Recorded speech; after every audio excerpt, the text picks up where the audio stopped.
السلام عليكم ورحمة الله وبركاته، حبايب قلبي عاملين ايه؟ اللهم صل وسلم وبارك على نبينا محمد عليه افضل الصلاة والسلام. معايا النهارده صينية البطاطس بالفراخ القمر دي. مهما يعدي عليها الزمن ومهما ناكل اكلات جديدة ونعمل وصفات هنرجع ونشتاق لصينية البطاطس الحلوة الجميلة دي.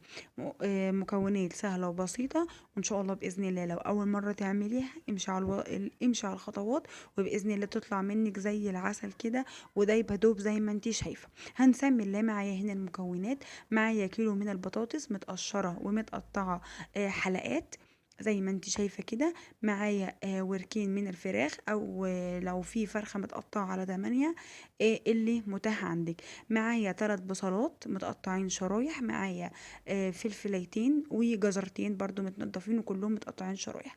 معايا لتر من الطماطم محطوط عليها شويه بابريكا وملح وفلفل اسود ومكعب مرقه. حاجات سهله وبسيطه، وان شاء الله باذن الله تشوفي الوصفه وتقومي تعمليها على طول. اول حاجه هننزل البصل، وهننزل عليه مكعب المرقه والملح والفلفل الاسود، ونفضل ندعك فيها كويس جدا لحد ما نحس ان البصل نزل الميه بتاعته. هي دي التركه اللي هتخلي صينيه البطاطس بتاعتك ريحتها جايبه اخر الدنيا. متنسونيش بقى يا حبايب قلبي في اللايك والشير وفعلوا الجرس عشان يوصلكوا كل جديد. هنا نزلنا الفلفل والجزر، وبرضو بدأت أقلب فيه كويس عشان كله ياخد من البهارات اللي أنا حطيتها. هنزل هنا البطاطس ونقلب برضو تقلبتين كويسين زي ما انتوا شايفين كده عشان كله ياخد الملح والفلفل ومكعب المرق اللي انا حطيتها. حاجات بسيطة جدا يا جماعة ومفيش محتاجة اي افتكاسات. هنا حطيت بقى شوية لتر الطماطم، حط عليها سنة بابريكا ونص قرن فلفل كده، لو عايزاها حراق يبقى حامي. انا بحط رومي بيدي برضو ريحة وطعم حلو جدا جدا.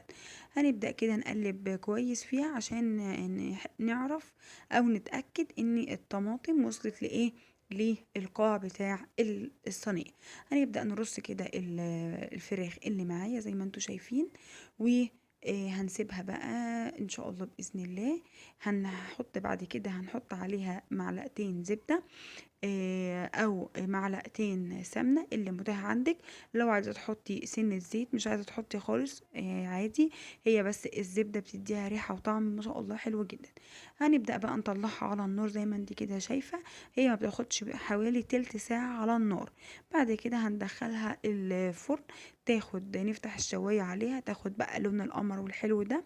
وبسم الله ما شاء الله، حاجه في منتهى الجمال، سهله وبسيطه ومكوناتها موجوده في كل بيت، وهتبقى عاملة زي الزبدة زي ما انتي شايفة كده.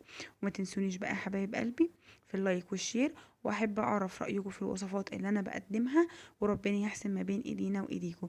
زي ما انتوا شايفين كده بسم الله ما شاء الله، حاجة في منتهى الجمال، والف هنا وشفا.